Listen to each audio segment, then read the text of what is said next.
లేకపోతే మనకి కావాల్సినట్టుగా వాళ్ళు ప్రవర్తించట్లేదు. అప్పుడు మనకి క్రోధం వస్తది. అయితే స్వామి ఏమంటున్నారు, ఈ కోపాన్ని వ్యక్తుల మీద కాదు, మనలో కొన్ని నెగెటివ్ ఉన్నాయి కదా! కొన్ని బలహీనతలు మనకుంటాయి. ఆ బలహీనతల వలన మనం భగవంతుడిని చేరలేకపోతున్నాం.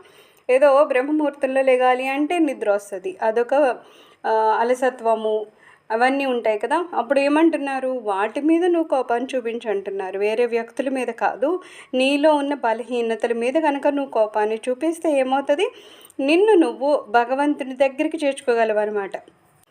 మూడోది ఏంటంటున్నారు, లోభము. ఇక్కడ లోభం అంటే ఏమంటున్నారు, ఇది నాది, నాది, నాది అంటాం కదా! కొన్ని వస్తువులున్నాయంటే వాటిని వేరే వాళ్ళకి ఇవ్వాలంటే ఇష్టపడము. లేదు, నిజంగా వేరే వాళ్ళదైనా సరే ఏదో రకంగా అది మనకొస్తే బావుండనేది అనిపిస్తుంది. ఇవన్నీ ఎందుకనిపిస్తాయంటే లోభం అనమాట. ఇంకా ఏదో కావాలనే దురాశ. అప్పుడు ఇక్కడ స్వామి ఏం చెప్తారు, నీవు ఆ దురాశ ఏదైతే ఉందో అది వేరే వస్తువుల్ని కాకుండా